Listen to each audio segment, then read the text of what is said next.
The CNS Kalanti dropped out of hyperspace directly into the battle. Commander Davis surveyed the tactical display with clinical detachment. 5 enemy warships. Colonial defense platforms damaged but holding. The colonists had fought well, but their ammunition was nearly spent and their shields were failing. "Shields up," Davis ordered, "and turn off those alarms." The bridge crew moved with practiced efficiency.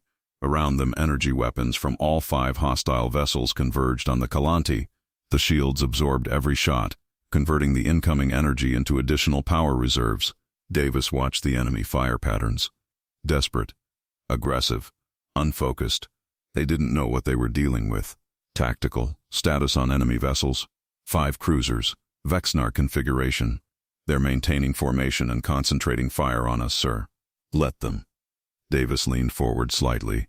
"This can't keep happening. We need to make a point here. Let them keep firing. It won't make a difference. And let's draw this out a little, shall we?" His tactical officer understood immediately. "Target selection, sir. The lead ship. We're going to give them an education." The Kalanti maneuvered smoothly, positioning itself directly in front of the Vex'nar flagship. The enemy vessel intensified its barrage, pouring everything it had into the human ship. The shields didn't even flicker. "Engage containment field," Davis ordered. A sphere of shimmering energy materialized around the Vex'nar flagship, freezing it in space. The ship's engines strained against the field, trying to break free. It was like an insect trapped in amber. "Begin reduction protocol." The containment field started to contract, slowly, methodically. As sections of the enemy ship extended beyond the field's boundary, the Kalanti's precision cutting beams activated. Hull plating was surgically removed. Weapon arrays were severed. External systems were excised with clinical accuracy, but the ship wasn't allowed to fall apart. The containment field held the remaining structure together, preventing catastrophic decompression or structural collapse. On the Vex'nar flagship's bridge, Commander Thalrek watched in horror as his ship was dismantled around him. Entire decks simply disappeared. The aft section gone. Port weapons array removed. Life support compartments excised. His crew screamed. Some tried to evacuate. The containment field prevented escape pods from launching. The Kalanti scanners had already mapped every critical system. Reactor placement, life support nodes, command deck location, engineering sections. The cutting beams avoided them all, preserving them intact while everything else was systematically stripped away.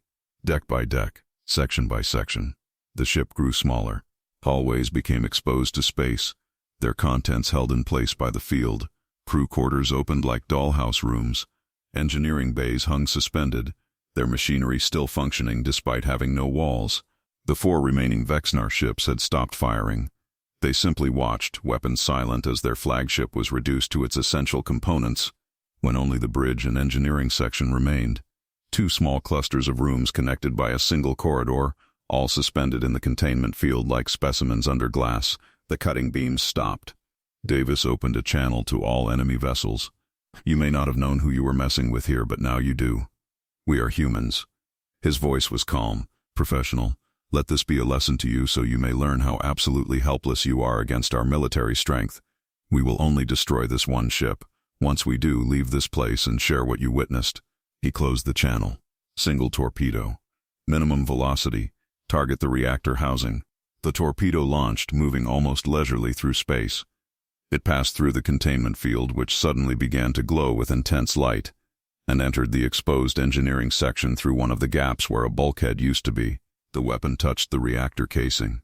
Gently, the explosion was immediate and total.